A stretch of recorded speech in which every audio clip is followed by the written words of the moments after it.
Bien-aimés dans le Seigneur, je vous salue au nom précieux de notre Seigneur et Sauveur Jésus-Christ, le Créateur de l'univers. Merci Seigneur Jésus de ce que tu nous as établi afin que nous puissions fortifier l'Église. L'unique Jésus-Christ qui est au-dessus de toute autorité. Jésus est au-dessus de toute domination, au-dessus de toute puissance. Voilà pourquoi il a dit à l'Église, je vous ai donné le pouvoir de marcher sur les serpents, les scorpions, sur toute la puissance de l'ennemi. Rien ne peut nous nuire parce que nous sommes en Jésus. Il est l'unique. Parce que tous ceux qui habitent le ciel, ceux qui habitent les cieux, ceux qui habitent la terre, le sous-sol, ceux qui sont dans les eaux, tous s'agenouillent devant Jésus. Ils se prosternent devant le roi parce que Jésus est au-dessus. Merci Seigneur Jésus de ce que tu nous as donné, ton église, ton troupeau, afin que nous puissions paître le troupeau de Jésus par sa volonté. Gloire à Jésus. Merci à toutes mes soeurs, à tous mes frères qui posent des questions, ceux qui veulent connaître la saine doctrine. Et nous sommes ici fidèles au poste pour répondre aux questions de l'Église. Frère Armando, quelle différence y a-t-il entre un ministère et une œuvre du Seigneur? Quelle différence existe ici? Mais oui, frères et sœurs, il y a une différence. Il y a une différence entre un ministère et une œuvre du Seigneur. Le ministère est une œuvre du Seigneur. Mais toute œuvre du Seigneur n'est pas un ministère. Je vais préciser. Le ministère est une œuvre de Dieu. Mais toute œuvre de Dieu n'est pas un ministère. Parce que le ministère, c'est l'ensemble de tous les services spirituels. L'ensemble de tous les services sacerdotaux. C'est ça qu'on appelle le ministère. Alors, on va démontrer ça bibliquement afin que l'Église puisse alors avoir ses connaissances. Sachez une chose, mes frères et sœurs, que nous sommes les disciples de Jésus, les sacrificateurs de Jésus. Mais nous ne sommes pas tous pareils. Non. Dieu a donné à chacun de nous son don, ses missions. Nous n'avons pas tous les mêmes missions, mais aussi dans le royaume de Jésus, nous n'allons pas tous briller de la même manière. Dans le corps du Christ, il y a ceux qui ont reçu une grâce avancée, les autres ont reçu une grâce normale et les autres ont reçu une grâce basse. Qu'est-ce que je veux dire par là? Je fais allusion à la parabole des récompenses. Jésus a donné une parabole. Il a donné la parabole, disons que il y avait un maître qui avait 3 serviteurs. Il a donné 5 talents au premier serviteur. Il a donné 2 talents au deuxième serviteur et 1 talent au troisième serviteur. Ce qui signifie que nous étant chrétiens, étant sacrificateurs, étant enfants de Dieu, nous n'avons pas tous les mêmes dons. On n'a pas tous la même grâce devant Jésus. Nous sommes différents. Les uns ont obtenu le ministère, mais les autres ont l'œuvre du Seigneur. Nous ne sommes pas pareils. Alors, on va décortiquer ça dans cette émission pour que nous puissions avoir l'explication exacte. Parce qu'aujourd'hui, malheureusement, plusieurs personnes confondent le ministère à l'œuvre du Seigneur. Plusieurs personnes confondent. Il y a même des personnes qui disent que nous avons le ministère. Mais quel ministère? Combat spirituel. Mais non, frère. Le combat spirituel n'est pas un ministère. Ce n'est pas un ministère. Le combat spirituel est un style de vie de tout chrétien. Parce que tout enfant de Dieu mène un combat spirituel. Donc ce n'est pas un ministère. Ce n'est pas un ministère. C'est une œuvre du Seigneur. Parce que quand nous venons dans le Seigneur, il y a des attaques. Il y a des épreuves que nous traversons. C'est ça alors le combat spirituel. Ce n'est pas un ministère. Plusieurs personnes disent que non, moi je suis dans l'intercession. Donc je fais le ministère de l'intercession. Non, l'intercession n'est pas un ministère. L'intercession est une œuvre du Seigneur. Ce n'est pas un ministère. Le ministère de l'intercession n'existe pas. Ce n'est pas un ministère. L'intercession est inclus dans le ministère. On va expliquer le ministère, c'est quoi. Certaines personnes disent que non, moi, en fait, je vais dans les hôpitaux, dans les supermarchés, dans les prisons pour faire des prières. Donc, j'ai le ministère des prières. Non. La prière n'est pas un ministère, mes frères. Ce n'est pas un ministère. Le ministère des prières n'existe pas. Ça, ce sont les œuvres du Seigneur. Les œuvres que Dieu donne en nous. Ce sont les dons que nous avons. Mais ce ne sont pas des ministères. Parce qu'il y a une différence entre les dons ministériels et les dons spirituels. Ils ne sont pas pareils. Ils sont différents. Certaines personnes disent même que non, moi je fais la charité dans les orphelinats, dans les écoles de gauche à droite, donc j'ai le ministère de la charité. Mais non, le ministère de la charité n'existe pas, mes frères. Ça n'existe pas. Il n'y a pas un ministère de la charité. Ça n'existe pas. La charité est un don spirituel, mais ce n'est pas un don ministériel. Non, c'est différent. Oh non, moi je fais la dénonciation dans les réseaux sociaux. Je dénonce les pasteurs. Donc, j'ai le ministère des dénonciations. Non, la dénonciation n'est pas un ministère. La dénonciation est une recommandation de tout chrétien. Ce n'est pas un ministère. Donc, les gens confondent le ministère et l'œuvre du Seigneur. C'est ça. Le ministère, c'est autre chose. L'œuvre du Seigneur aussi, c'est autre chose. C'est différent. Certaines personnes disent même que non, moi je suis chantre. Puisque Jésus chante, donc j'ai le ministère d'adoration. Non, mes frères, l'adoration n'est pas un ministère. L'adoration est un don que Dieu a donné à tous les enfants et qui lui appartient. Voilà pourquoi la Bible déclare que tout ce qui respire loue l'Éternel. C'est pour tout le monde. C'est pour tous les enfants de Dieu. Ce n'est pas un ministère. Et la parole de Dieu confirme que l'heure vient, mais elle est déjà venue, où les vrais adorateurs adorons le Père en esprit et en vérité. Donc, l'adoration n'est pas un ministère. C'est une œuvre du Seigneur qu'il a donnée à tous ses enfants. Ce n'est pas un ministère. Le ministère, c'est autre chose. Certaines personnes disent même que non, moi j'ai le don. Dieu me donne les messages et je transmets les messages. Donc, j'ai le don de prophétie, je transmets le message. Ça, c'est le ministère que Dieu m'a donné. Non, le don de prophétie n'est pas un ministère. C'est un don spirituel. Transmettre les messages n'est pas un ministère. Tu n'es pas ministre parce que tu transmets les messages. Non. Mais tu fais l'œuvre du Seigneur. Tu n'es pas un ministre. Ça, ce n'est pas un ministère, mais c'est une œuvre du Seigneur. À ne pas confondre. L'œuvre du Seigneur et le ministère sont deux choses différentes. Alors, plusieurs personnes disent que non, moi je viens dans les médias, je prêche la parole. J'enseigne la parole. Alors, comme je suis un prédicateur, donc c'est le ministère de la prédication. Non, la prédication n'est pas un ministère. La prédication est une œuvre du Seigneur. Parce que tout enfant de Dieu peut prêcher. Prêcher ne signifie pas être devant les gens et commencer à parler de Jésus. Regardez comme non. Prêcher signifie tout simplement annoncer les merveilles de Dieu. Tout le monde peut annoncer les merveilles de Dieu. Prononcer les bienfaits de Dieu. Tout le monde peut prononcer les bienfaits de Dieu. Ça, c'est la prédication. L'enseignement n'est pas un ministère, mais l'enseignement fait partie du ministère. Je veux que vous puissiez bien me comprendre parce qu'il y a plusieurs personnes maintenant qui ne comprennent plus le langage du frère Armando. Plusieurs personnes me contredisent alors que vous ne comprenez pas mon langage. Voilà pourquoi j'ai toujours dit que quand le frère Armando passe dans les médias, c'est pour donner des enseignements solides pour ceux qui sont matures. Alors, si vous n'êtes pas mature, appelez-moi, on va s'asseoir et on va expliquer ça. Comprenez mon langage, frères et sœurs, comprenez mon langage. Ne venez pas me contredire sans pourtant avoir l'idée que j'ai derrière la tête. Je vous ai déjà dit que dans le Seigneur, nous ne sommes pas tous pareils. Il y a de ceux qui sont matures et il y a de ceux qui sont immatures.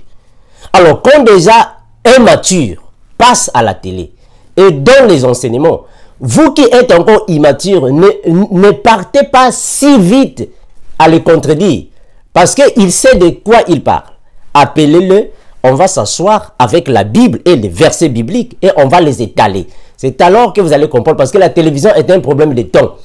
On vient ici juste pour donner un enseignement par rapport au temps, puis on sort, mais on ne s'élargit pas parce que le temps est compté. Est-ce que vous voyez ça? Voilà. Donc, la prédication, quand vous êtes un prédicateur, cela ne signifie pas que Dieu vous a donné le ministère de prédication. Non. La prédication n'est pas un ministère. Mais la prédication est une œuvre du Seigneur. Cette prédication fait partie du ministère. Parce que le ministère, c'est tout un pacote. C'est l'ensemble de tous les services spirituels. L'ensemble de tous les services sacerdotaux. Dans l'intérieur, il y a la prière, la prédication, les enseignements, les intercessions. Ils sont tous dans le ministère. Alors, quand vous prenez seulement l'enseignement, bon, moi, je donne les enseignements à la télévision, c'est mon ministère. Non, l'enseignement lui-même n'est pas un ministère. Il faut qu'il soit accompagné de plusieurs composants afin de former un ministère. Donc, voilà pourquoi nous sommes ici, mes frères, pour vous donner alors cette définition. Donc, nous avons le mandat spirituel et le mandat ministériel. Tout le monde ne peut pas avoir le ministère. Le ministère est pour les ministres de la parole.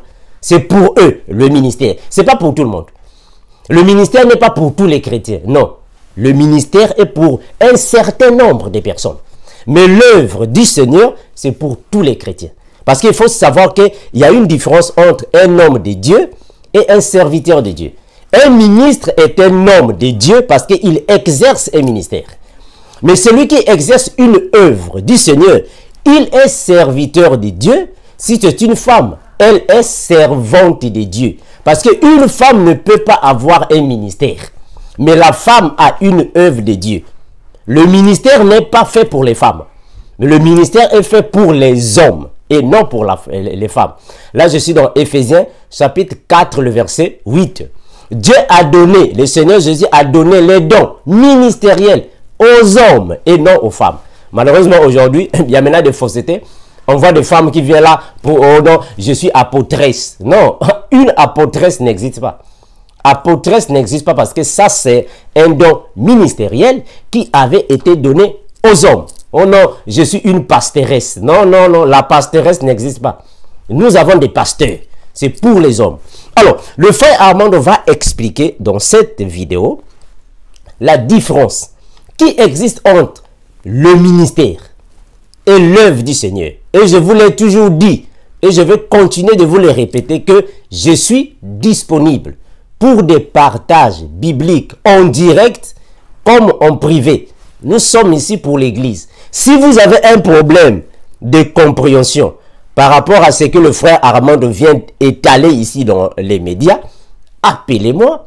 On va en parler bibliquement et fraternellement.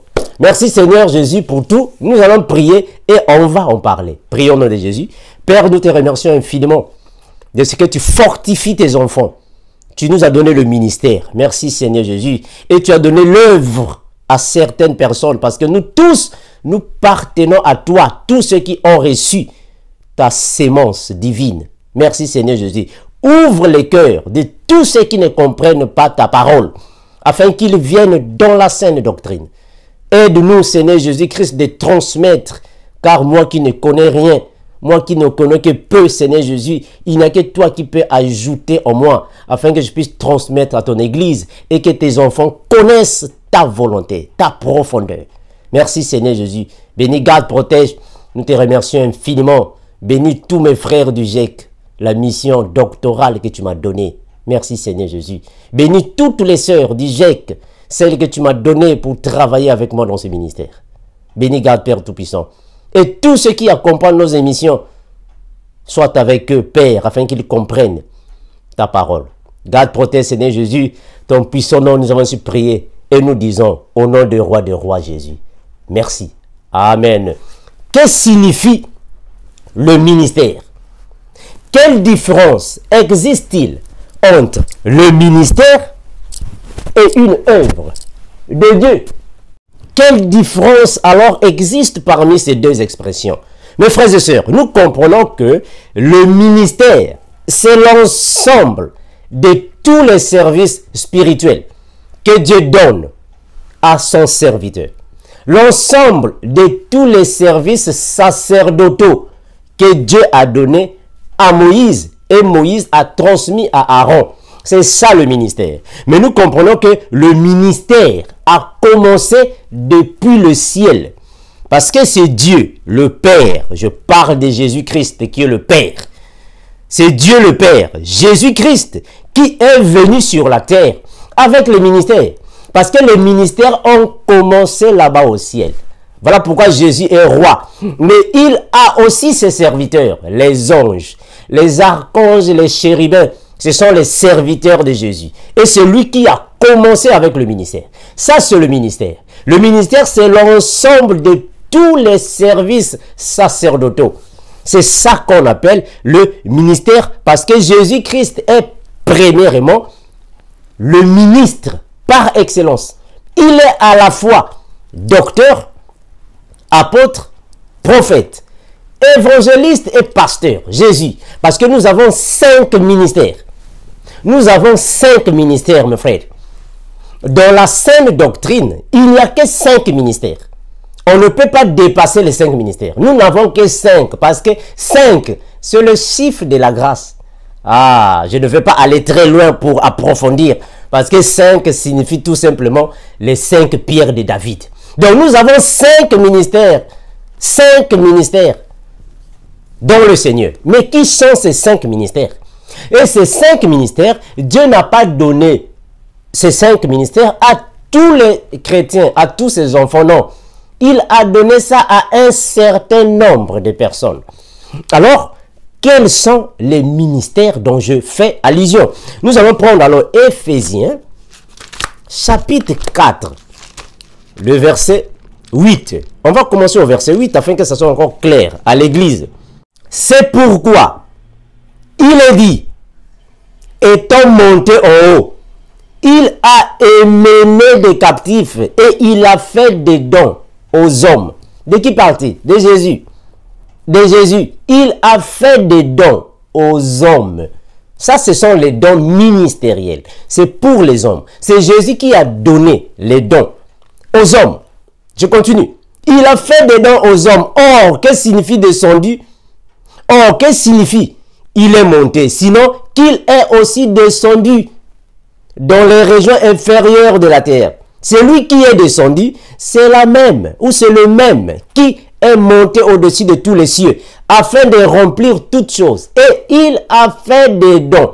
C'est là que je parlais sur les 5 ministères. Ce sont les dons ministériels. Il a fait des dons aux hommes. Très bien. Alors, quels sont ces dons? On va les lire ici. Alors, il a donné les uns comme apôtres, les autres comme prophètes, les autres comme évangélistes, les autres comme pasteurs et docteurs. 5 ministères. Pour quel but? Pour le perfectionnement des saints en vue de l'œuvre du ministère et de l'édification du corps de Christ. En vue de l'œuvre du ministère. Mais quel ministère? Ce sont ces ministères. Donc, nous avons 5 ministères. Parmi ces ministères, nous comprenons qu'il y a alors l'œuvre du Seigneur à l'intérieur. On va les détailler. Alors, ça, ce sont les ministères. Ils sont 5. Mais Jésus-Christ, lui, étant alors le garant de tous les ministères, il symbolise, il représente les 5 ministères à la fois. Jésus. Donc, nous prenons quelques passages bibliques. Nous voyons dans Jean, chapitre 3, on va prendre Jean chapitre 3, les versets 2. La Bible est claire. La Bible déclare ainsi. Nicodème vient de nu auprès de Jésus. Il lui dit, Rabbi, nous savons que tu es un docteur venu de Dieu, car personne ne peut faire les miracles que tu fais si Dieu n'est pas avec lui. Donc Jésus est docteur par excellence parce que c'est lui qui a donné le don doctoral. C'est Jésus. Donc il est docteur par excellence avant que nous soyons comme des docteurs. C'est d'abord Jésus. On peut même prendre Luc. Luc chapitre 20, le verset 1er, qui dit la parole est claire. Un de ces jours-là, comme Jésus enseignait le peuple dans le temple. Est-ce que vous voyez? Or, au temps de la loi, personne ne peut enseigner le peuple de Dieu dans le temple si tu n'es pas docteur. Il faut obligatoirement être un docteur de la parole avant d'enseigner le peuple juif. Or, Jésus enseignait le peuple juif dans le temple. Donc, il était docteur. Donc, Jésus est docteur par excellence. C'est un ministère. C'est un ministère, le ministère doctoral. Mais Jésus est aussi un apôtre par excellence. Là, nous sommes dans Matthieu, chapitre 16, le verset 18. Que dit la parole? Et moi, je te dis, tu es Pierre. Sur cette pierre, je bâtirai mon église. Est-ce que vous voyez ça? Je bâtirai mon église. Or, qui bâtit les églises? C'est l'apôtre. C'est l'apôtre qui bâtit les églises. Alors, je veux tirer ici l'attention de plusieurs personnes qui suivent les enseignements du frère Armando. Quand le frère Armando parle de l'église, je ne fais pas allusion à une construction des briques. Parce que aujourd'hui, il y a plusieurs personnes qui confondent le mot église. Église ne signifie pas une construction en briques, là où on a mis les tables, et les bancs, on a mis la chair. Non, non, ça c'est l'église. Non, ça ce n'est pas l'église. L'église signifie les personnes. Les personnes qui se sont réunies pour prier. C'est ça l'église. Est-ce que vous comprenez ça? Ça, c'est ce qu'on appelle l'église. Là où 2 ou 3 personnes sont réunies au nom de Jésus. C'est ça l'église. Donc l'église, ce sont les personnes. Parce qu'il y a beaucoup de gens maintenant qui me comprennent mal. Plusieurs personnes comprennent mal le frère Armando.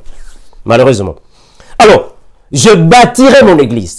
Ça, c'est un apôtre. C'est un apôtre qui bâtit les églises. Et que les portes du séjour de mort ne prévaudront point contre elle. Donc, Jésus était, par excellence, un docteur et un apôtre. Par excellence. On va évoluer. Nous prenons Jean, chapitre 10, le verset 11. Je suis le bon berger. Ou soit, je suis le bon pasteur. Le bon pasteur donne sa vie pour ses brebis. Donc, Jésus était un pasteur par excellence. Donc, les 5 ministères proviennent de Jésus. C'est Jésus-Christ qui a donné les 5 ministères à l'Église. Mais avant de donner les 5 ministères, il faut que lui-même soit d'abord ministre. Voilà pourquoi la parole déclare que c'est par l'abondance du cœur que la bouche parle. Donc, il faut que Jésus soit d'abord ministre avant de donner les ministères. Est-ce que vous voyez ça? Je ne peux pas donner de l'argent à quelqu'un si je n'ai pas moi-même d'avance de l'argent. Il faut que j'ai de l'argent avant de donner à quelqu'un. Il me faut d'abord une voiture avant de donner une voiture à quelqu'un. Donc, Jésus est d'abord ministre par excellence avant de donner les ministères. Donc, Jésus a les 5 ministères. On a démontré ça qu'il est docteur, il est apôtre et il est pasteur. On va avancer. Est-ce que Jésus est aussi évangéliste? Là, je parle de Jésus étant homme. Attention, à ne pas confondre avec Jésus qui est dans l'étape spirituelle. Bon, là, je ne vais pas aller en profondeur, sinon les gens vont toujours mal comprendre le frère Armando. J'évolue. Luc chapitre 8, le verset 1er. Que dit la parole? Ensuite, Jésus allait de ville en ville et de village en village, prêchant et annonçant la bonne nouvelle du royaume de Dieu. Vous voyez, ça c'est un évangéliste. Il allait de ville en ville, de village en village pour faire quoi? Pour prêcher. Ça c'est un évangéliste. Donc Jésus était un évangéliste par excellence. Parce que c'est lui qui a donné ses dons. Et l'évangéliste par excellence. Alors, nous pouvons aussi prendre d'autres versets bibliques. Vous allez comprendre que Jésus était aussi un prophète par excellence. Là, je suis dans la confirmation du frère Moïse. Parce que Moïse a confirmé que Jésus était alors un prophète. Vous pouvez confirmer dans la Bible. Moïse a dit que Dieu vous donnera parmi vos frères. Il vous donnera un prophète qui sera comme moi. C'est Jésus. Donc Jésus est à la fois apôtre, prophète, docteur, pasteur, évangéliste. Et il a donné ses dons quand il est parti au ciel. Il a laissé ses dons. Il a donné ça à qui? Aux hommes. Il a donné ses dons aux hommes. C'est ça qu'on appelle le ministère. Maintenant, quelle différence y a-t-il entre ministère et œuvre du Seigneur? Je vous ai déjà dit que le ministère, c'est l'ensemble de tous les services sacerdotaux. C'est-à-dire l'ensemble de tous les services spirituels. Quand je parle de l'ordre des sacerdoces, je ne fais pas allusion au sacerdoce de Moïse. Je fais allusion au sacerdoce royal de Jésus. Parce que Jésus aussi a un sacerdoce. Alors l'ensemble de tous les services sacerdotaux de Jésus, le sacerdoce royal, c'est ça qu'on appelle le ministère. C'est-à-dire les prédications, les enseignements, les prières, les intercessions, les exhortations, tout ce qui est là-bas, les affermissements. C'est ça qu'on appelle les services sacerdotaux de Jésus. Les adorations, les louanges, tout ce qu'on fait là-bas, c'est ça, le ministère. Dieu donne ça à un serviteur, un homme de Dieu. Et c'est à lui alors de gérer ça. Mais comment gérer? Maintenant, l'œuvre du Seigneur, c'est un rôle que tu reçois dans l'église. Tel que être diacre ou diaconesse. Ce n'est pas un ministère. Le ministère de la diaconie n'existe pas. Est-ce que vous voyez ça? La diaconie n'est pas un ministère. Être diacre ou être diaconesse est une œuvre du Seigneur, mais ce n'est pas un ministère. Être chantre, ce n'est pas un ministère. Être chantre est une œuvre du Seigneur. Ce n'est pas un ministère. Voilà, les gens confondent le ministère et l'œuvre. Voilà pourquoi aujourd'hui, il y a même plusieurs personnes qui passent dans les réseaux sociaux disant que Dieu m'a donné le ministère. Mais c'est quel ministère? Parce que tout ministère doit être nommé. Il n'y a pas de ministère anonyme. Ministère anonyme, c'est-à-dire que tu passes dans les réseaux sociaux, tu dis que non, Dieu m'a donné le ministère, mais tu ne connais pas c'est quel ministère. C'est quel ministère que Dieu t'a donné. Si tu as un ministère, c'est quel ministère? Or, il faut connaître ton ministère. Dieu, avant de donner un ministère, il te dit quel ministère que tu feras. Dieu donne le ministère. Parce que c'est lui qui établit. C'est Dieu qui établit dans le ministère. Et il te dit quel ministère tu feras. On va détailler ça, puis on va continuer. Prenons Jérémie. C'est très important. C'est très important. Prenons Jérémie chapitre 1er. Jérémie, chapitre 1er, je prends le verset 4 à 5. Jérémie 4 à 5. La parole de l'Éternel me fit adresser en ces mots. Avant que je t'eusse formé dans le ventre de ta mère, je te connaissais. Avant que tu fusses sorti de son sein, je t'avais consacré. Je t'avais établi prophète des nations. Est-ce que vous voyez? Dieu parle à Jérémie et il dit à Jérémie, je t'avais consacré. Mais il a consacré pour faire quoi? En quoi? Je t'avais établi prophète des nations. Donc ça, c'est le ministère qu'on te donne. Quand Dieu te donne un ministère, il doit te dire quel est ton ministère. Alors, tu ne peux pas venir ici dans les réseaux sociaux, ou tu ne peux pas dire aux gens que non, moi, j'ai un ministère. Mais c'est quel ministère? Tu as quel ministère? Dieu a établi Jérémie comme prophète. C'est le ministère. On t'a établi comme prophète. Le ministère. Je continue. Je t'avais établi comme prophète des nations. Je réponds, oh Seigneur, Éternel, voici, je ne sais point parler car je suis un enfant. Et l'Éternel me dit, ne dis pas, je suis un enfant car tu iras. Ça, c'est la mission. Est-ce que vous voyez ça? Ça, c'est la mission. C'est ça le ministère. Je suis en train de décortiquer ce que signifie le ministère. Parce qu'on doit d'abord poser les fondements. Il faut d'abord comprendre les fondements de la saine doctrine. Hein, mes frères, il faut comprendre les fondements de la saine doctrine. Il faut égorger le taureau. C'est alors que vous saurez la différence qui existe entre le ministère et l'œuvre du Seigneur. Un ministre, c'est celui que Dieu a appelé et a choisi.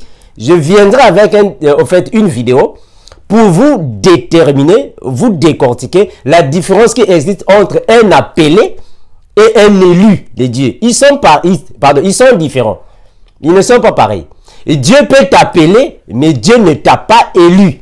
Dieu ne t'a pas choisi, mais il t'a appelé. C'est différent. On va en parler. Alors, Jérémie Dieu l'appelle et Dieu le choisit comme prophète. Mais il lui donne une mission.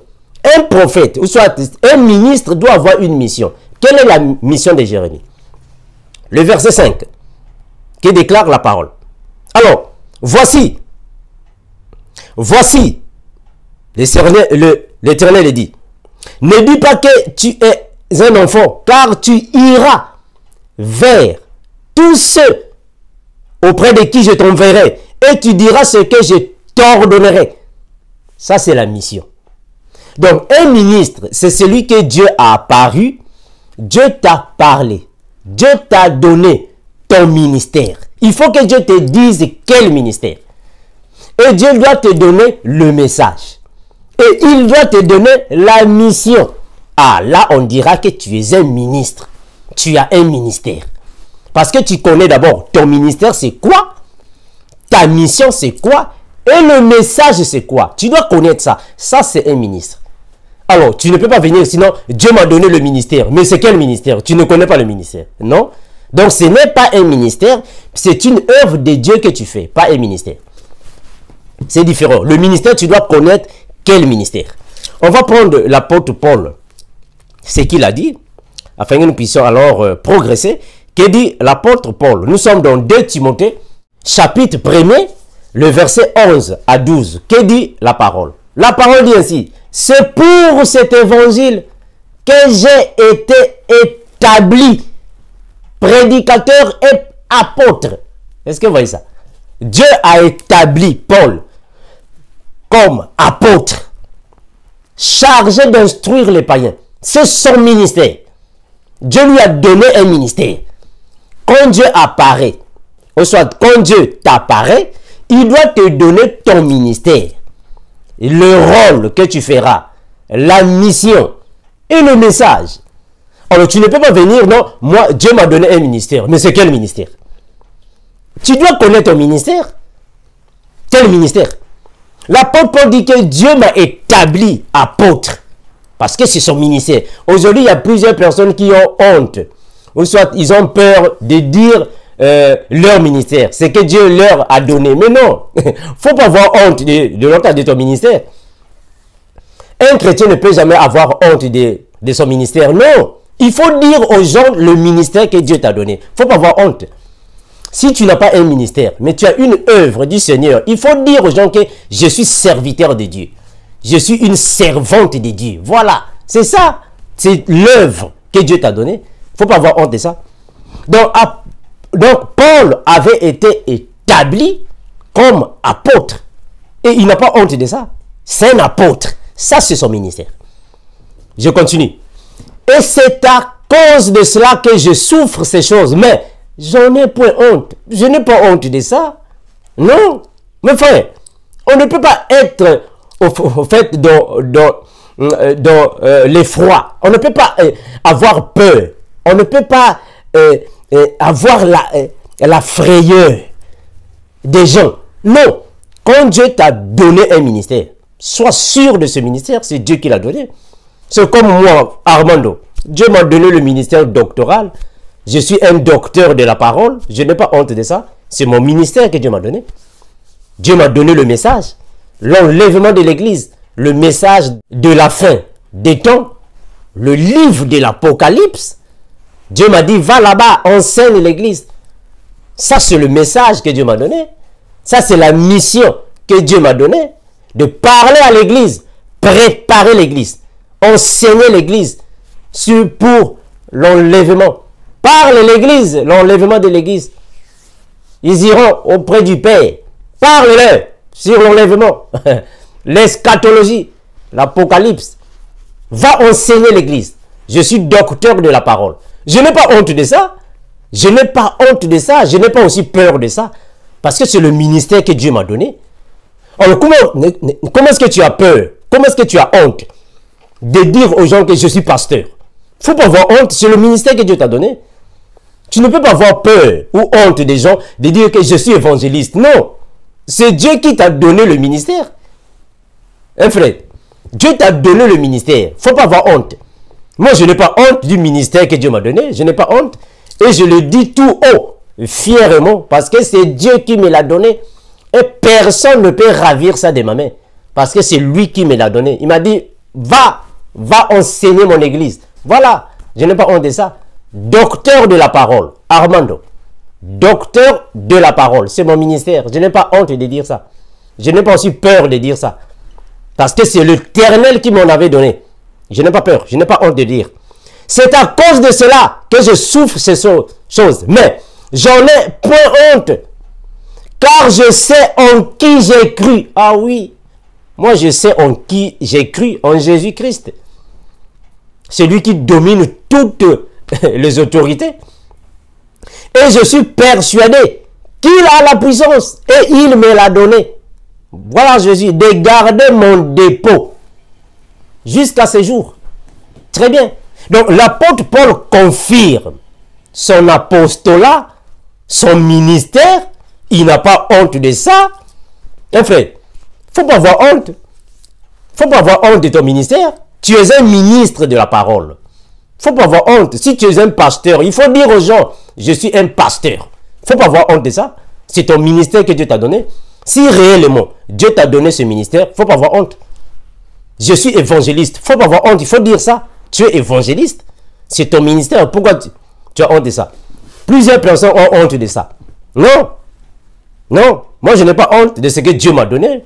Parce que c'est une grâce que j'ai reçue. Moi qui ne mérite pas. Mais je l'ai reçue par miséricorde. Il faut que je sois fier de ce que Dieu m'a donné.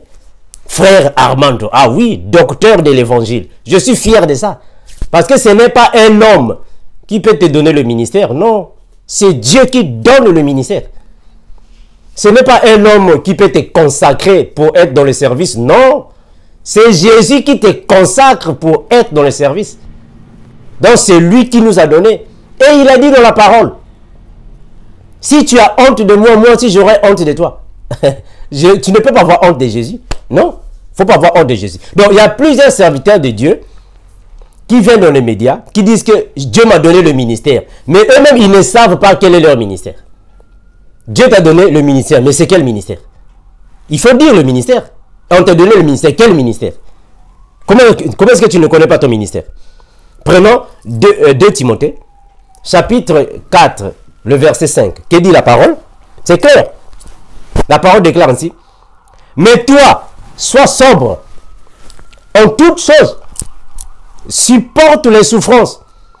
Fais l'œuvre d'un évangéliste. Remplis bien ton ministère. Gloire à Jésus. C'est clair, mes frères. L'apôtre Paul dit à son fils en la foi, Timothée, fais l'œuvre d'un évangéliste. Remplis bien ton ministère. Mais c'est quel ministère? Mais c'est le ministère évangélique. C'est le ministère évangélique. Donc, Timothée était un évangéliste. Un évangéliste. Donc, il faut que tu dises ton ministère. Les gens doivent connaître ton ministère. N'aie pas honte de ça, n'aie pas peur. Tu as honte pourquoi? Si c'est ton ministère que Dieu t'a donné, comment est-ce que tu peux avoir honte d'un don ministériel? Non, il ne faut pas avoir honte, frère. Il faut avoir honte. Si Dieu t'a donné le ministère, il faut dire ton ministère. Alors, si tu ne connais pas ton ministère, demande à Dieu, il te dira. Si Dieu ne t'a pas donné un ministère, donc tu as une œuvre du Seigneur. Mais l'œuvre du Seigneur signifie quoi? Parce que j'ai dit auparavant que le ministère est une œuvre du Seigneur. Mais toute œuvre du Seigneur n'est pas un ministère. Il faut bien me comprendre. Toute œuvre du Seigneur n'est pas un ministère. L'œuvre du Seigneur, c'est un rôle. Je vais arriver là-bas. Je ne vais pas aller rapide. Je vais arriver là-bas. Alors, ça c'est le ministère. On n'a pas peur du ministère. Le ministère a commencé là-bas au ciel. Et c'est Dieu qui a donné le ministère. Jésus aux hommes. Commençons d'abord avec le premier tabernacle, soit le premier sacerdoce, le sacerdoce lévitique. On va prendre Exode, chapitre 25, le verset 40. Exode 25, 40. Que dit la parole? La parole dit ainsi. Exode 25, 40. La parole dit ainsi. Regarde et fais d'après le modèle que t'ai montré sur la montagne. Dieu dit à Moïse, Moïse, regarde et tu descends de la montagne, tu iras faire là-bas en bas toutes choses d'après le modèle que tu as vu ici. Donc tout ce que Moïse a fait dans le tabernacle n'était que l'image du tabernacle céleste. Il fallait que Moïse place les sacrificateurs, Aaron et ses fils, dans tout ce qu'ils faisaient dans le tabernacle. C'était l'image du tabernacle. Et Moïse a accompli le ministère prophétique parce que c'est Dieu qui l'avait vu de regarder et va faire tout. D'abord en bas.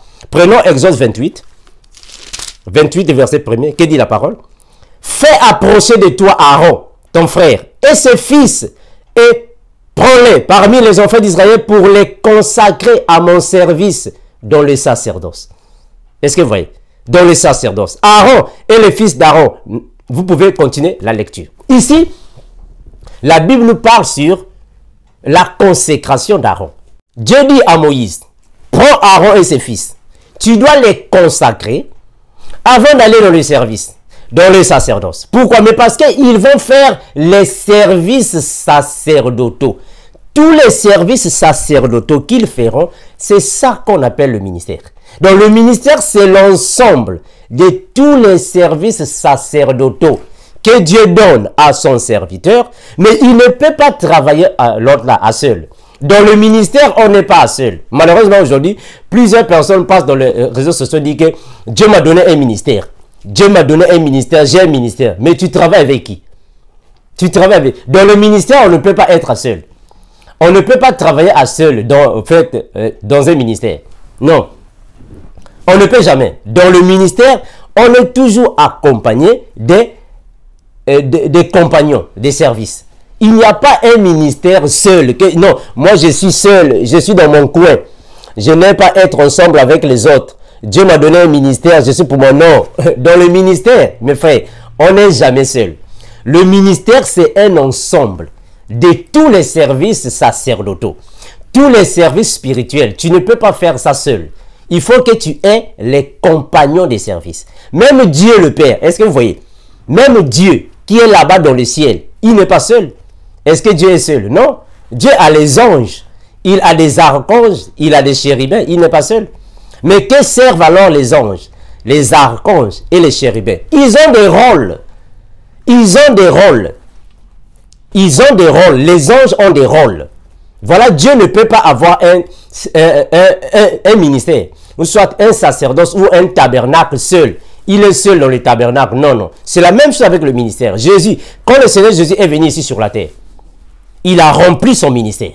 Est-ce qu'il était seul?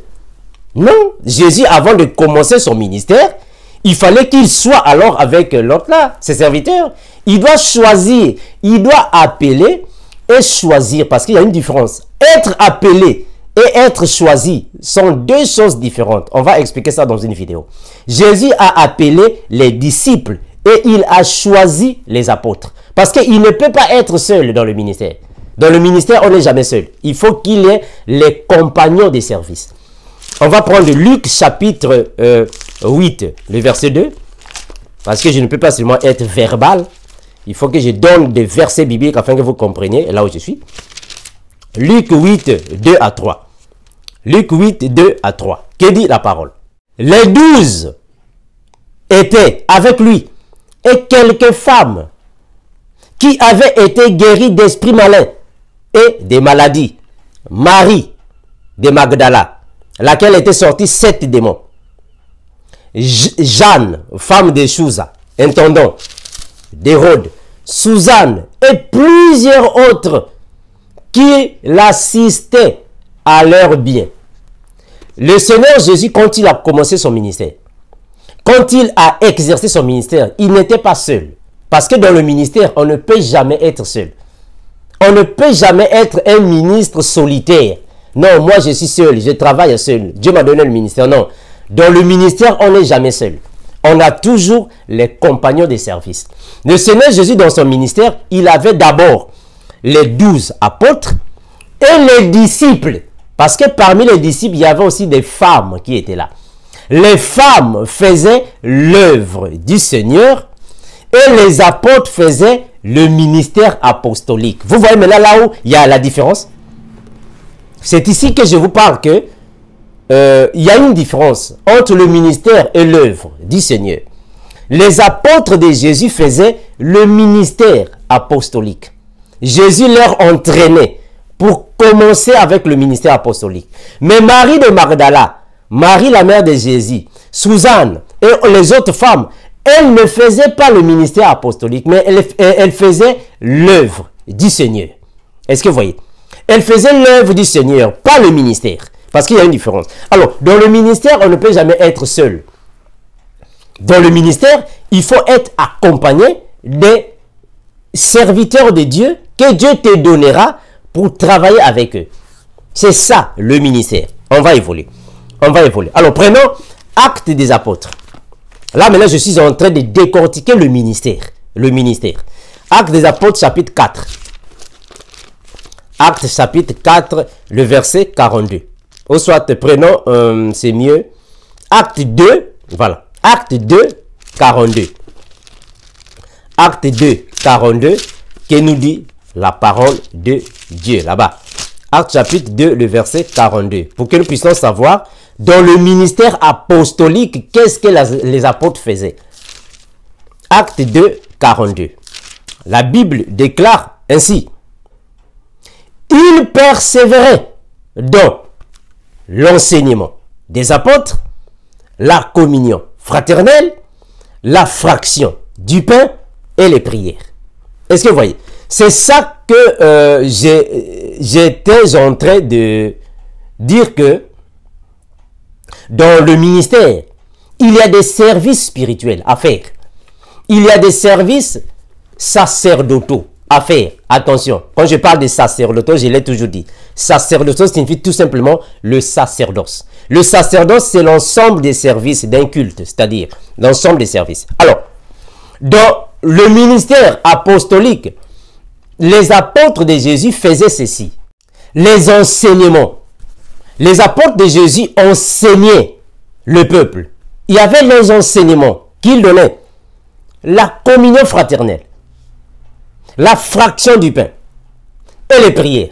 Ça, c'était alors les services spirituels des apôtres de Jésus. Voilà pourquoi j'ai dit tout à l'heure que quand vous enseignez la parole, cela ne signifie pas que c'est un ministère. Oh non, le ministère de l'enseignement. Non, le ministère de l'enseignement n'existe pas. L'enseignement est un don. Mais il faut qu'il soit inclus dans un ministère pour faire le tout. L'enseignement, en fait, en lui-même, n'est pas un ministère. Quand tu donnes seulement les enseignements, ce n'est pas un ministère. C'est une œuvre du Seigneur. Ce n'est pas un ministère. Avant d'être un ministère, il faut qu'il soit inclus parmi tous les services. Et il faut que Dieu te dise c'est quel ministère que tu fais. Et quelle est ta mission. Est-ce que vous voyez? C'est ça. On va lire des versets bibliques pour que nous puissions en démontrer. Alors, il faut qu'il ait la communion fraternelle. Ça, c'est le ministère. Parce que nous, les chrétiens, nous devons nous baser sur les fondements des apôtres. Les fondements des apôtres. La communion fraternelle. Ça veut dire tout simplement que il faut être ensemble avec les autres. Dans le ministère, tu ne peux pas être seul. Que non, moi, Dieu m'a donné le ministère, mais tu es seul. Oh, mais comment est-ce que tu peux être seul dans le ministère? Il faut qu'il ait la communion fraternelle. La communion fraternelle. Il faut être avec les autres qui partagent la même parole, la même foi. Il faut œuvrer ensemble. La communion fraternelle. Il faut être ensemble avec les autres. Ça, c'est le ministère. Le ministère. La fraction du pain. Il faut la fraction du pain. Et les prières. Il faut faire des prières. Donc, ici, il voulait tout simplement parler sur l'intercession. Il faut intercéder. Alors, il faut qu'il y ait des intercesseurs qui font des prières. Ça, ce sont les services spirituels dans un ministère. C'est ça le ministère.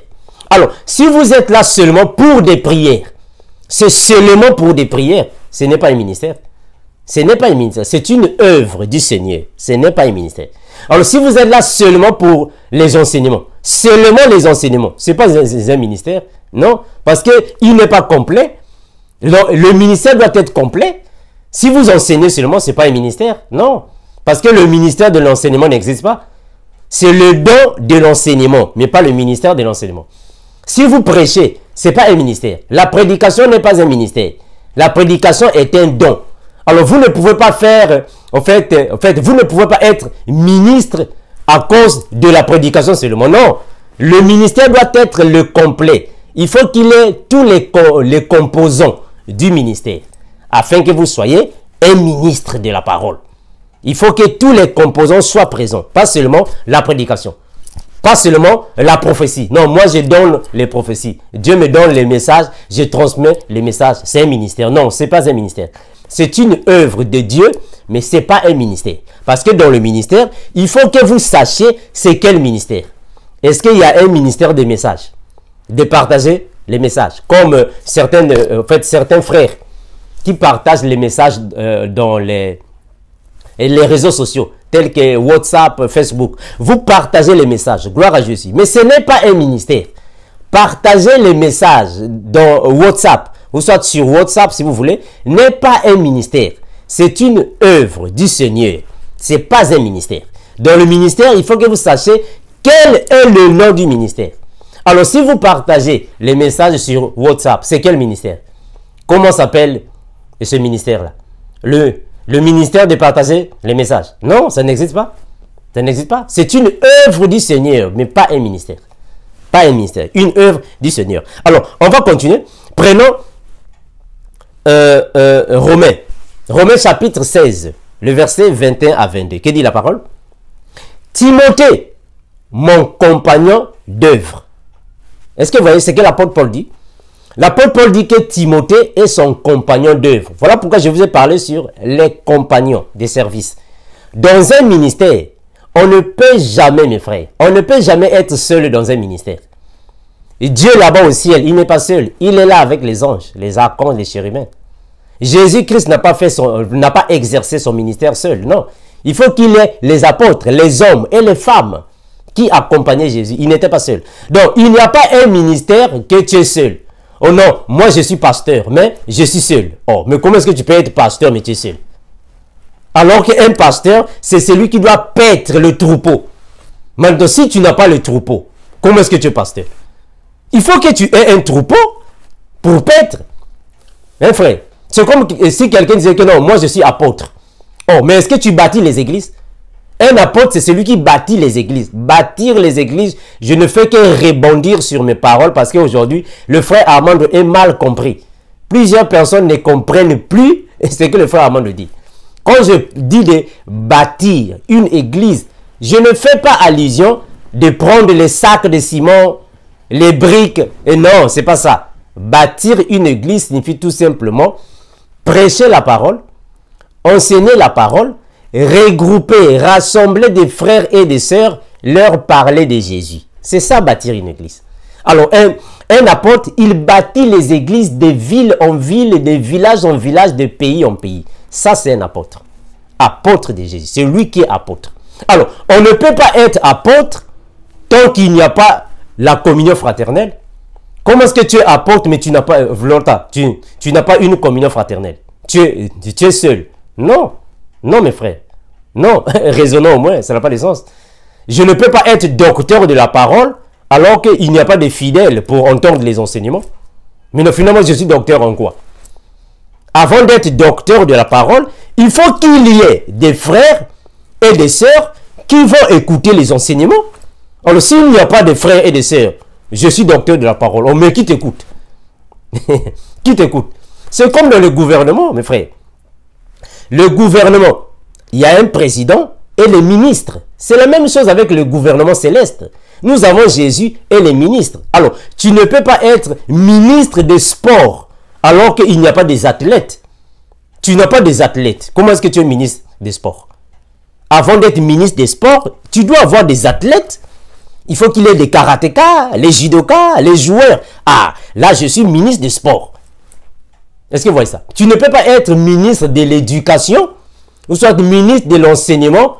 Il n'y a pas de professeurs, il n'y a pas des élèves, il n'y a pas de l'ordre des écoles.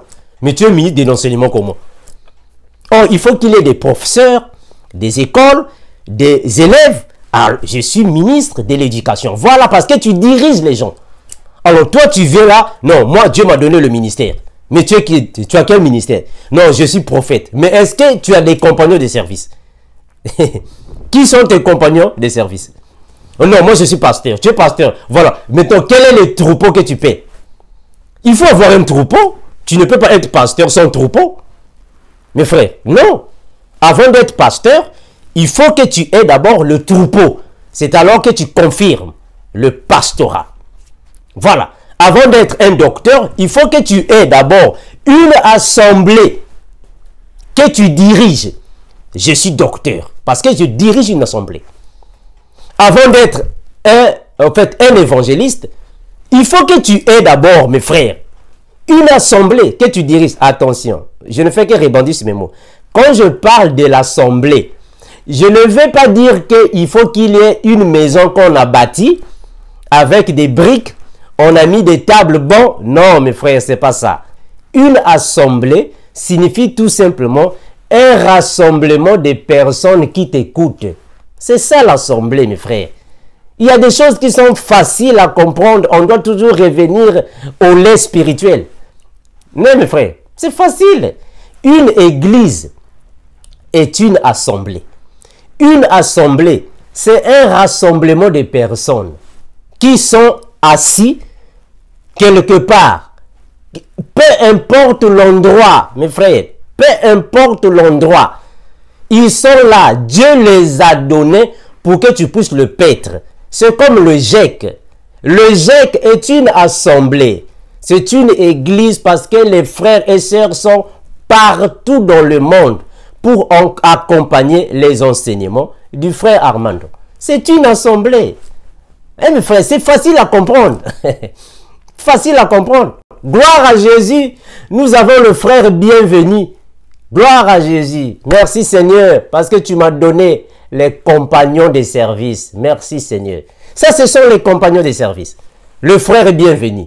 Il prêche l'église. Gloire à Jésus. C'est un compagnon de service. Le frère Franco est là. Il prêche l'église. C'est un compagnon de service. Nous avons le frère Landry qui est dans l'ombre. Gloire à Jésus. L'administrateur du GEC. C'est lui qui administre le GEC. Le frère Landry. C'est un compagnon de service que Dieu m'a donné. On a des sœurs. Elles sont nombreuses. Je ne peux pas citer leur nom. Nous avons le frère Carlos. Il est là pour l'œuvre du Seigneur. Ils sont nombreux. Je ne veux pas citer leur nom ici. Ils sont nombreux, mes frères. Nous avons des frères qui sont là, qui travaillent pour le Seigneur. Nous avons des sœurs qui travaillent pour le Seigneur. C'est ça qu'on appelle une assemblée. C'est ça l'assemblée. C'est ça une église. Et Dieu nous a établis là comme docteurs de la parole pour enseigner l'église. C'est ça le ministère. Le ministère, c'est ça. Donc, dans le ministère, tu ne peux pas être seul. Que non, moi, j'ai un ministère, mais je suis seul. Je n'aime pas partager avec les gens parce que je n'aime pas les problèmes. J'évite les problèmes. Mais ça, c'est pas un ministère. Ça, c'est pas un ministère. Je continue. Timothée, mon compagnon d'œuvre, vous salue, ainsi que Lucius, Jason et Sosipater, mes parents. Gaius, mon hôte, et celui de toute l'église vous salue. Eraste, le trésorier de la ville, vous salue, ainsi que le frère Quartus. Ça, ce sont les compagnons des services de l'apôtre Paul. Est-ce que vous voyez ça? Donc, on ne peut pas être seul dans le ministère. Dans le ministère, on a des services spirituels à faire. Alors, tous ces services spirituels, une seule personne ne peut pas faire ça. Il faut être accompagné. C'est comme le frère Armando. Je ne peux pas faire toutes choses à seul. Non, les adorations, les louanges, les prières, les enseignements, les prédications, non, les exhortations. Je ne peux pas tout faire seul. Il faut que Dieu te donne les compagnons des services pour travailler avec toi. Ça, c'est le ministère. C'est ça qu'on appelle le ministère. L'ensemble de tous les services spirituels. C'est ça le ministère que tu vas alors effectuer avec tes compagnons des services. Donc l'apôtre Paul ici nous demande ses compagnons des services. Ils sont nombreux. Ils sont nombreux. Prenons Romains chapitre 16, le verset 1er. Qu'est-ce dit la parole? L'apôtre Paul dit que je vous recommande Phoébé, qui est diaconesse. Qu'est-ce que signifie alors une diaconesse? La diaconesse, elle est là pour alors accompagner le ministre. Elle accompagne le ministre. Elle aide le ministre. Mais la diaconesse n'a pas un ministère. Non. La diaconesse a une œuvre du Seigneur. Est-ce que vous voyez ça? Parce que le ministère de la diaconie n'existe pas. Ça n'existe pas. Oh non, je suis diacre. J'ai le ministère. Quel ministère? Oh non, le ministère de la diaconie. Non. Non. Être diacre ne signifie pas être ministre. Un diacre fait l'œuvre du Seigneur. Il est là pour accompagner le ministre. La sœur Fouébé était là pour accompagner l'apôtre Paul. Est-ce que vous voyez? Donc, ça, ce sont les compagnons de service. Prenons encore Actes des Apôtres, chapitre 13, le verset 1er. Acte 13, le verset 1er. Que dit la parole? Acte 13, le verset 1er. Actes des Apôtres, chapitre 13, le verset 1er. La parole de Dieu déclare ainsi. La Bible déclare ainsi. Il y avait dans l'église d'Antioche des prophètes et des docteurs. Est-ce que vous voyez? Dans l'église d'Antioche, il y avait des prophètes et des docteurs.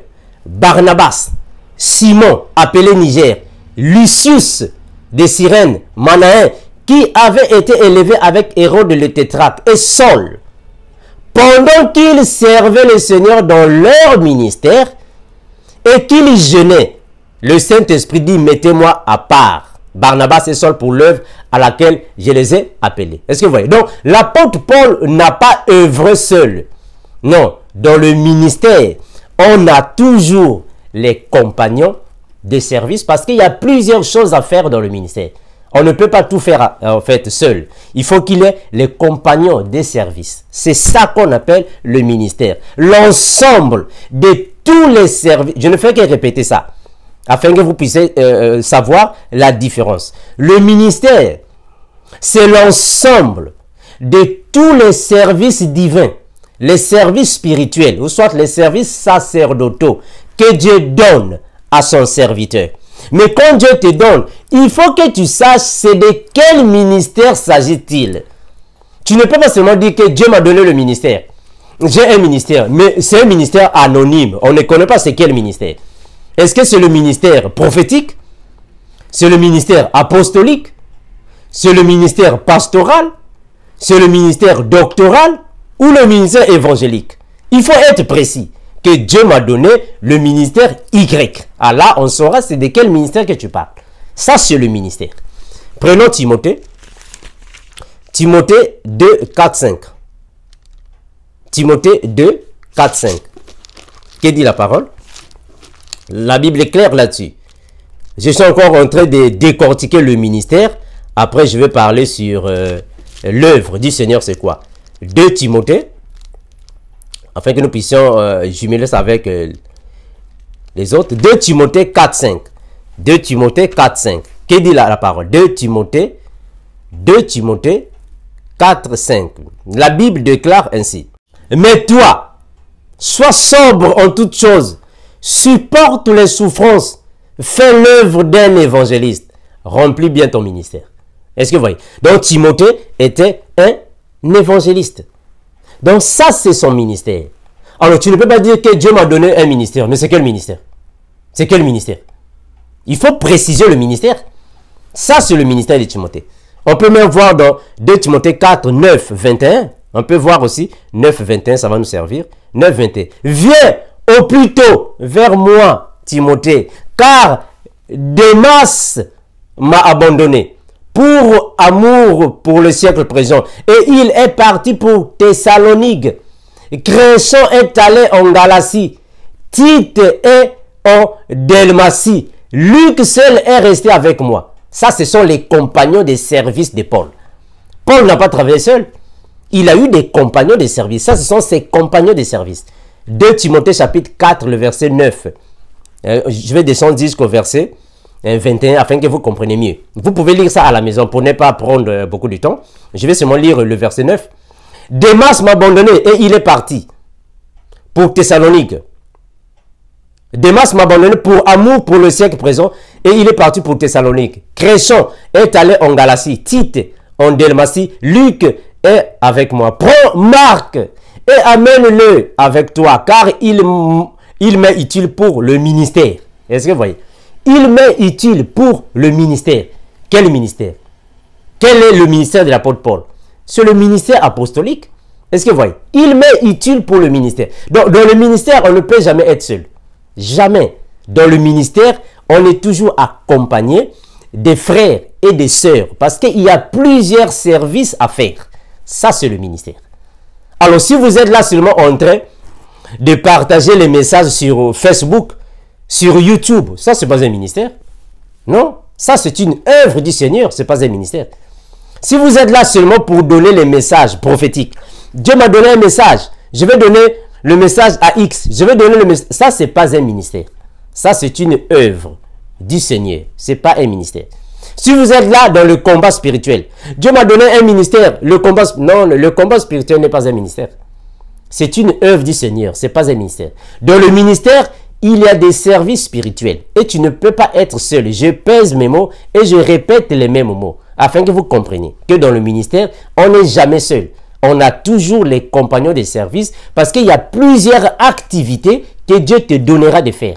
Ça, c'est le ministère. Et il faut que Dieu te précise quel est ton ministère, quel est ton message et quelle est ta mission. C'est ça le ministère. Alors, vous pouvez continuer jusqu'au verset 21. Je disais, 2 Timothée chapitre 4, le verset 9, descendez jusqu'au verset 21. Vous allez voir les compagnons des services de l'apôtre Paul. Je ne vais pas lire là-bas pour ne pas prendre beaucoup de temps. Alors, c'est clair. Prenons Romains. Romains chapitre 16, le verset 3 à 16. Romains 16, 3 à 16. Que dit la parole? La Bible déclare ainsi. Saluez Prisca et Aquilas. Saluez Prisca et Aquilas, mes compagnons d'œuvre. Est-ce que vous voyez? Prisca et Aquilas étaient les compagnons d'œuvre de Paul. Dans le ministère, vous ne pouvez pas être seul. Oh non, moi je travaille seul. Je n'aime pas être ensemble avec les gens parce que ça crée beaucoup de problèmes. Oh mais non, dans le ministère, on n'est pas seul. Et mes frères, je comprends mes frères, parce qu'aujourd'hui, il y a plusieurs personnes qui confondent les choses. Les gens confondent les choses. Mes frères, on confond les choses. Nous sommes des chrétiens, mais nous n'avons pas tous les mêmes dons. Nous n'avons pas tous les mêmes missions. Non. Il y a des chrétiens qui peuvent prier à la maison, à seul. Oui, gloire à Jésus. Ce qui compte, c'est la pratique de la parole de Dieu. Oui, c'est possible. C'est possible. Mais un chrétien qui a reçu le ministère ne peut pas prier à seul à la maison. Non, moi je prie à seul à la maison. Je n'aime pas avoir de problèmes. J'aime rester à seul. Non, toi tu as reçu un ministère. C'est différent. Celui qui a reçu le ministère ne peut jamais être seul. Il faut que tu sois avec les frères et les sœurs pour alors faire ce qu'on appelle par la communion fraternelle. Ça, c'est le ministère. Parce que tu es un ministre de la parole. Parce que je ne peux jamais être docteur alors qu'il n'y a pas le troupeau à enseigner la parole. Je dois avoir le troupeau à enseigner la parole. Est-ce que vous voyez? Vous comprenez? Je ne peux pas être prophète, un prophète dans le ministère, mais je suis seul. Oh, mais comment est-ce qu'un prophète va être seul? Non, tu ne peux pas être apôtre. Non, moi je suis apôtre, mais je n'aime pas, vraiment, je n'aime pas appeler les gens, je n'aime pas. Mais comment est-ce que tu vas bâtir une église, mes frères? Mes frères, revenez dans la parole, dans la sainte doctrine. Comment est-ce que tu es apôtre, mais seul? Mais tu vas bâtir les églises comment? Parce qu'un apôtre, c'est celui qui bâtit les églises. Alors, si tu es apôtre, comment est-ce que tu vas bâtir les églises si tu es seul? Ça n'a pas de sens. Alors, si tu es pasteur, comment est-ce que tu vas paître le troupeau si tu es seul? Ça n'a pas de sens. Il n'y a pas un pasteur, non, non, moi je suis seul, non, moi je n'aime pas. Il y a même des pasteurs qui refusent. Mon frère, est-ce que tu peux venir pour que nous partagions la parole? Non, non, moi je n'aime pas. Mais tu es pasteur. Comment est-ce que le pasteur va refuser d'être ensemble avec ses frères? Que ce soit sur YouTube, Facebook, que ce soit sur WhatsApp. Non, moi je n'aime pas les problèmes. Oh, mais tu es pasteur comment? Je ne sais pas, mes frères. Je ne sais pas. Un pasteur, c'est celui qui paie le troupeau de Jésus. Donc, tu ne peux pas être pasteur sans troupeau. Ça n'a pas de sens. Il faut avoir un troupeau avant d'être pasteur. Il ne faut pas fuir les gens. Il y a même plusieurs serviteurs de Dieu. Quand tu l'appelles par téléphone, ils ne prennent pas le téléphone. Tu l'appelles par téléphone, ils ne prennent pas. Tu l'appelles pour un partage biblique, ils ne répondent pas. Mais frère, tu es serviteur de Dieu, mais quel est ton ministère? Oh non, moi Dieu m'a établi, je suis docteur. Mais comment est-ce que tu es docteur de la parole alors que tu ne partages pas avec les autres? Ça n'a pas de sens. Finalement, tu es docteur comment? Parce qu'on ne peut jamais être docteur sans partager la parole. On est docteur quand on partage la parole. Alors quand tu ne partages pas la parole, mais tu es docteur comment? Mais mes frères, jugez-en vous-même, frère. Jugez-en vous-même. Je vais continuer. Romains, chapitre 3, le verset 16. Non, chapitre 3, pardon. Romains, oui, chapitre 3, le verset 16. On va prendre le verset 16, oui, oui. Chapitre 3, le verset 16. Non, pardon. Prenons Romains, chapitre 16. C'est mieux. Le verset 3. Voilà, on va commencer au verset 3. C'est mieux. Saluez Prisca et Aquilas, mes compagnons d'œuvre en Jésus-Christ, et qui ont exposé leur tête pour sauver ma vie. Ce n'est pas moi seul qui leur rend grâce. Ce sont encore toutes les églises des païens. Saluez aussi l'église qui est dans leur maison. Est-ce que vous comprenez? L'église qui est dans leur maison. Ça veut dire quoi? C'est-à-dire qu'au temps des apôtres, il y avait des persécutions. Alors, pendant ces persécutions, comprenez que les apôtres étaient des pauvres. Les apôtres de Jésus étaient des pauvres. Alors, ils n'avaient pas assez de moyens. Qu'est-ce qu'ils faisaient? Ils se réunissaient chez un frère, une sœur. Ils se réunissent là pour faire des prières. Rappelez-vous, dans Actes des Apôtres, on a vu le frère Philippe qui était évangéliste. L'apôtre Paul sont partis là-bas et ses filles prophétisaient parce qu'ils étaient dans la maison de Philippe. Est-ce que vous voyez ça? Donc les frères se réunissaient dans une maison pour alors partager la parole. C'est ça dont je fais allusion. Une assemblée ou une église locale, c'est ça, les personnes. L'assemblée ou l'église, ce sont les personnes. Est-ce que vous voyez? Ce sont les personnes. Donc ça, ce sont les compagnons de service de l'apôtre Paul. Vous pouvez lire à la maison pour continuer. Saluez et Païnette, mon bien-aimé, qui est pour Christ le prémisse de l'Asie. Saluez Marie. Vous pouvez continuer. Ici, ce sont les compagnons de service de l'apôtre Paul. Je ne vais pas prendre beaucoup de temps. Alors, je vous donne les versets bibliques. Alors, ça, ce sont alors les compagnons de service de l'apôtre Paul. Mais Dieu ne peut pas te donner un ministère alors que tu ne sais pas quel est le message, quelle est la mission. Non. Quand Dieu te donne le ministère, il te donne le type de ministère, le message et la mission. C'est ça alors, vous serez appelé ministre. Parce qu'il y a des étapes à suivre. On va prendre l'apôtre Paul, ce qu'il a dit. Prenons Actes des Apôtres chapitre 9, le verset 15. Acte 9, le verset 15. Actes des Apôtres chapitre 9, le verset 15. La Bible déclare ainsi. Mais le Seigneur dit, va, car cet homme est un instrument que j'ai choisi pour porter mon nom devant les nations, devant les rois, devant les fils d'Israël. Et je lui montrerai tout ce qu'il doit souffrir pour mon nom. Ça, c'est le Seigneur Dieu qui dit alors au frère Ananias d'aller auprès de l'apôtre Paul. Parce qu'il avait reçu le Seigneur. Est-ce que vous voyez? Prenons Acte 26. Actes des Apôtres chapitre 26. 26, nous allons prendre le verset 16 et 17. Acte 26, le verset 16 et 17, qui déclare la parole. Lève-toi et tiens-toi sur tes pieds, car je te suis apparu pour t'établir ministre.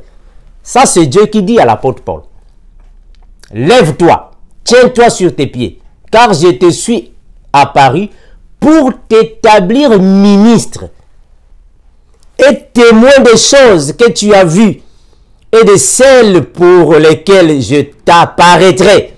Je t'ai choisi du milieu de ce peuple et du milieu des païens vers qui je t'envoie. Apôtre. Est-ce que vous voyez ça? Dieu a choisi l'apôtre, il a choisi Paul pour ministre. C'est quel ministère? Je t'envoie vers le païen, le ministère apostolique.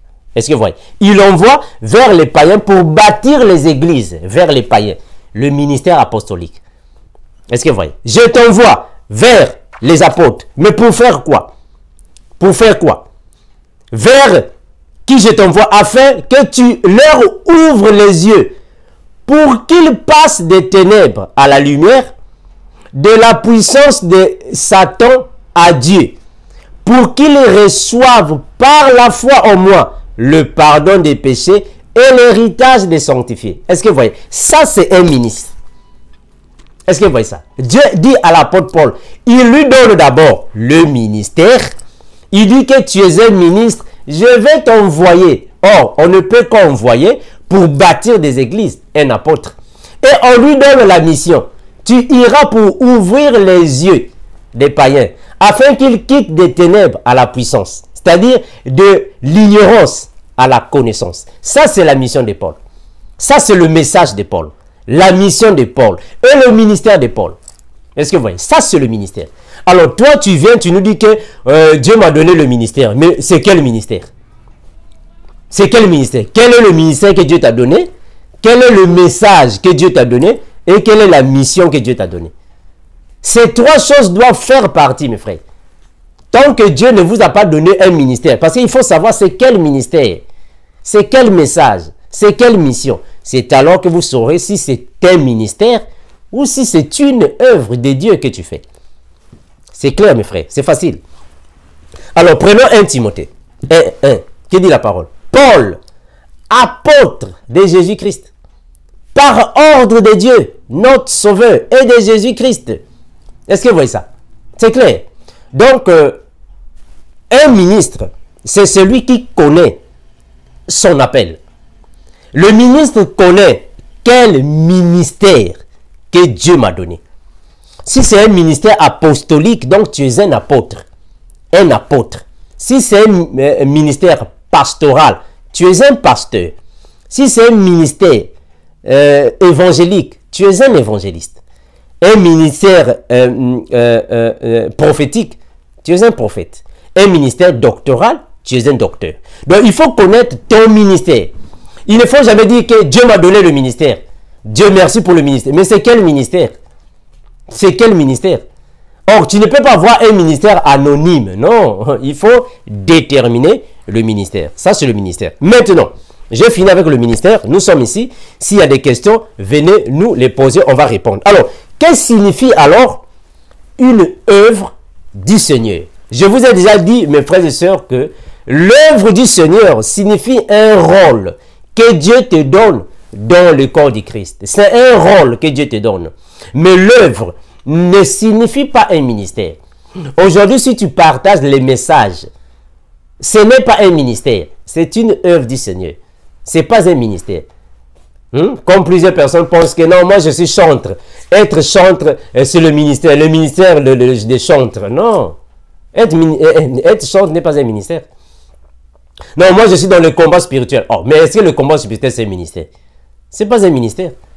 Oh non, moi je fais des prières, le ministère des prières. Ah, mes frères. Mais est-ce que la prière est un ministère? Non. Oh non, moi je suis diacre. Moi je suis diacre. Mais est-ce que être diacre est un ministère? Oh non, c'est le ministère de la diaconie. Ah, mes frères, non, c'est pas ça. C'est pas ça. Une œuvre du Seigneur signifie tout simplement un rôle que Dieu t'a donné par le ministre, afin que tu puisses assister le ministre. Tu assistes le ministre parce que le ministre a une double onction. Tu l'assistes. Alors, on va prendre quelques versets bibliques. Là, nous sommes dans 1 Timothée, chapitre 5, le verset 9. On va voir l'œuvre du Seigneur, c'est quoi? 1 Timothée 5, 9.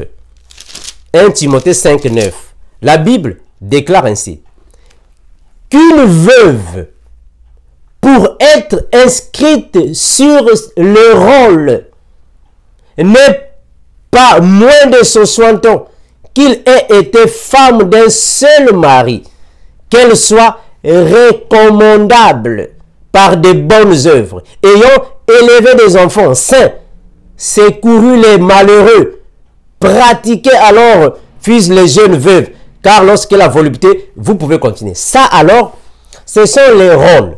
C'est-à-dire que l'apôtre Paul avait les compagnons de service et il dirigeait aussi les ministres. Ici, il fait allusion de Timothée, son fils en la foi, qu'il avait d'abord encadré dans le Seigneur. Il l'a enseigné la sainte doctrine et Dieu a fait grâce à Timothée. Il est aussi devenu un ministre. Étant ministre, l'apôtre Paul dit alors à Timothée, il faut choisir telle personne et telle personne pour accomplir une certaine tâche dans l'église. L'œuvre du Seigneur, c'est une tâche que Dieu te donne dans l'église. C'est une tâche, c'est un rôle qu'on te donne dans l'église. Attention, quand je parle de l'église, parce que le frère Armand maintenant est mal compris. Quand je parle de l'église, je ne fais pas allusion à un bâtiment qu'on a construit avec des briques. Non.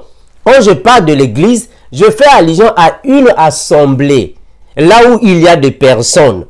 Comprenez bien le langage de frère Armand. Parce qu'aujourd'hui, il y a beaucoup de gens qui me comprennent peu bien.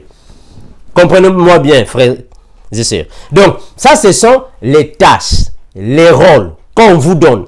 Alors, quand vous êtes dans l'intercession, vous intercédez pour les enfants de Dieu, vous n'êtes pas ministre. L'intercession n'est pas un ministère. L'intercession est une œuvre du Seigneur. Parce que l'intercession fait partie des services sacerdotaux ou soit des services spirituels. Mais être intercesseur n'est pas un ministère. Vous ne pouvez pas dire que, non, moi, j'ai le ministère. Quel ministère? Oh non, le ministère de l'intercession. Non, l'intercession n'est pas un ministère.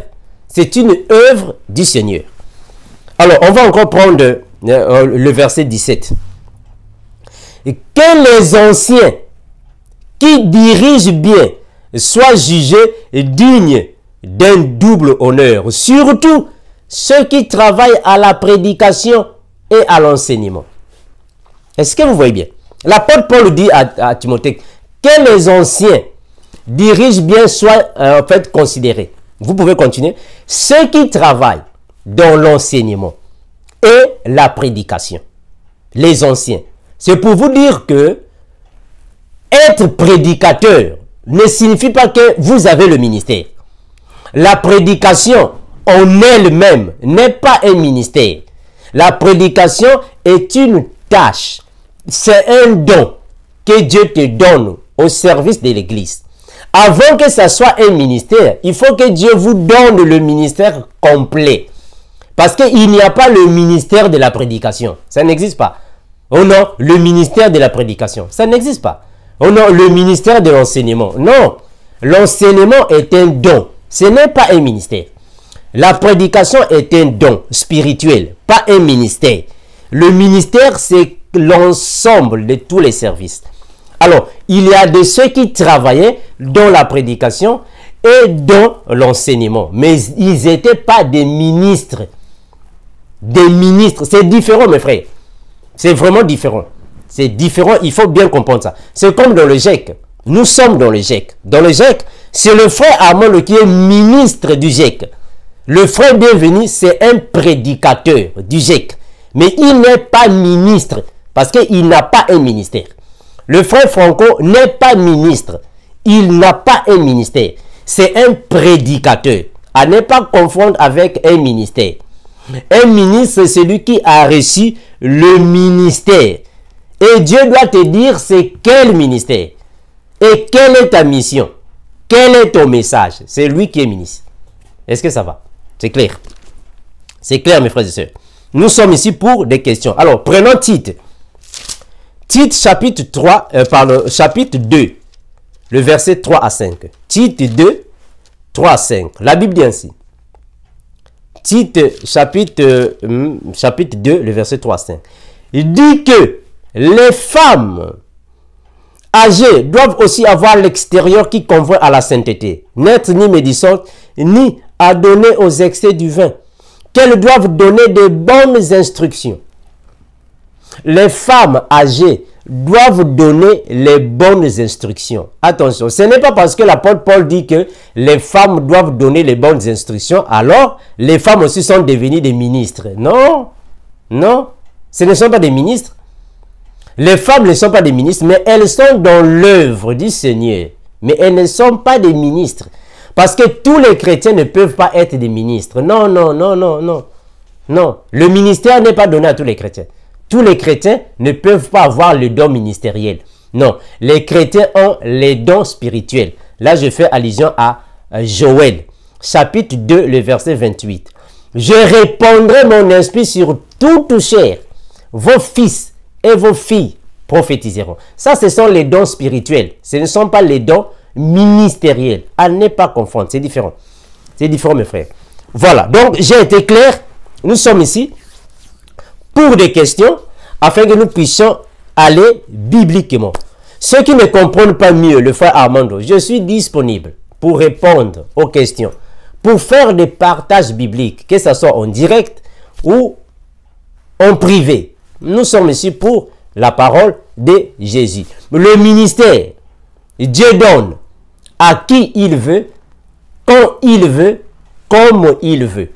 Et dans le ministère, il faut savoir c'est quel ministère que Dieu t'a donné, c'est pour faire quoi, quel est le message et quelle est la mission. Dieu doit te parler. Ce n'est pas Dieu m'a donné un ministère. Merci Dieu pour le ministère. Mais c'est quel ministère?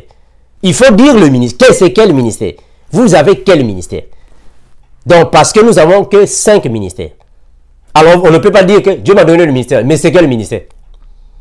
Et l'œuvre du Seigneur, c'est celui qui travaille sous couvert, le ministre. Parce que le ministre, c'est lui qui a la double onction. C'est lui qui est le ministre. Alors, l'œuvre du Seigneur est donnée à tout enfant de Dieu. Parce que tout enfant de Dieu est serviteur de Dieu ou servante de Dieu. C'est ça l'œuvre du Seigneur. L'œuvre du Seigneur. Alors, les ministères sont pour les hommes. Ce n'est pas pour les femmes. Une femme ne peut pas avoir un ministère. La femme a l'œuvre du Seigneur. Parce que dans le ministère, il faut poser les fondements. Dans le ministère, il faut égorger le taureau. Or, la femme, depuis le tabernacle de Moïse, n'égorgeait pas le taureau. C'était l'homme qui égorgeait le taureau. C'est-à-dire tuer ou soit immoler l'agneau. C'était donné aux hommes et pas aux femmes. Et en plus, le ministre, c'est celui qui donne la sémence à l'église. Or, la femme ne donne pas la sémence. C'est l'homme qui donne la sémence à l'église. Parce qu'il faut comprendre une chose, que donner la sémence signifie entrer dans l'église. Voilà pourquoi Jésus a dit dans la parole, « Voici, je me tiens devant la porte et je frappe. Celui qui ouvre à moi, j'entrerai. » Comprenez que l'homme, c'est l'homme qui entre dans la femme. Je ne veux pas aller en profondeur pour ne pas mal comprendre ce que le frère Amel veut dire. C'est l'homme qui entre dans la femme. Ce n'est pas le vice-versa. La femme n'entre pas dans l'homme, c'est l'homme. C'est la même chose avec Jésus. C'est Jésus qui entre en nous. Parce que nous sommes la femme. Nous sommes l'église. Nous ne pouvons pas entrer dans Jésus. Non, non. Jésus entre en nous parce que nous sommes la femme. Et lui, il est l'homme. Il vient nous donner la sémence. Et c'est l'homme qui donne la sémence. Ce n'est pas la femme. C'est l'homme qui donne la sémence. Donc, les ministères, c'est pour les hommes et non pour les femmes. Les femmes sont là pour l'œuvre du Seigneur. Je m'arrête par ici. Nous sommes disponibles pour des questions. Nous sommes disponibles pour des contradictions. Comme je l'ai toujours dit, Maranatha, le Seigneur Jésus, notre roi, revient bientôt. Merci. Bye bye.